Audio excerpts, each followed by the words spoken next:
Wala mga palangga. So, Merry Christmas.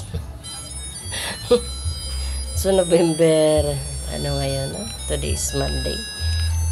So, ang bagyo ay aalis na. So, ito po, nag-asikaso na po ako ng aking Christmas tree. Aking munting Christmas tree na may Christmas light. So, ito pa rin naman ang Christmas tree ko yearly. Hindi naman ako nagpapalit.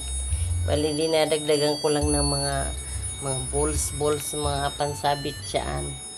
Ito po gawa-gawa ko lang. Ako lang gumawa nan. Ayan. Gawa-gawa ng ano dahil nag-decorate na sa Christmas at Christmas na nga at ang Philippines po ang pinakamahabang celebration ng Christmas celebration. Ayan. Ayan po mga palangga. Ayan. O, ang aking mga isinabit sa aking maliit na kubo. Maliit na bahay. Ano nangyari nito? Yung pinya-pinyahan ko nagtiklop pala ito. Ayusin ko na lang.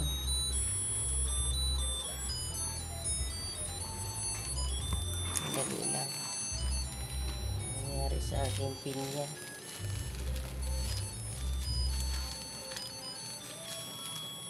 Lagyan natin ng stick glue pala. Ay, glue stick. Saan na yung glue stick?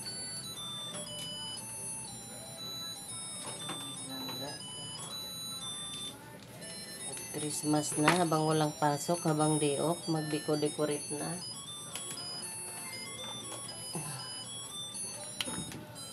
At ayusin lang itong pinya-pinyahan.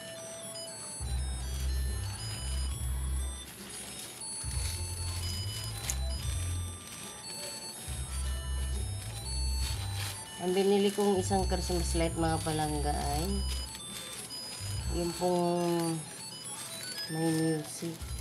Tumutunog. Ano na nangyari dito? Bakit ba ito?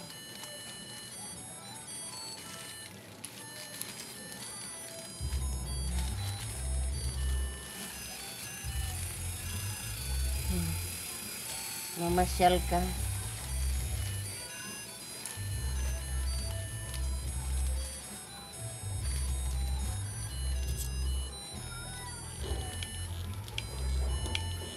Hindi pa uminit yung glue stick. Ay, hindi.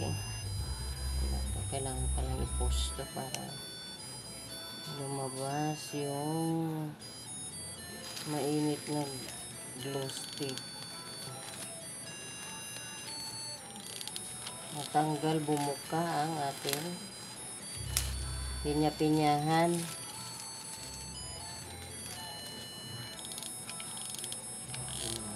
Tagal man uminit ito.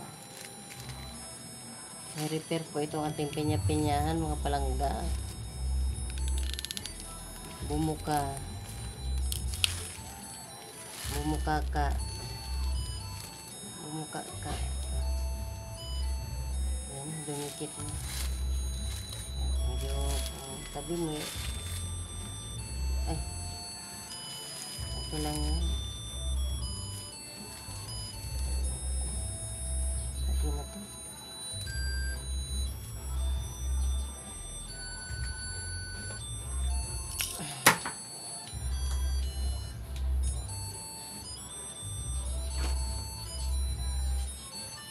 Ayan po mga palangga ang aking maliit na kubo-kubuhan.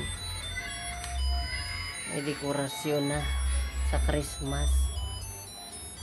Babay na mga palangga.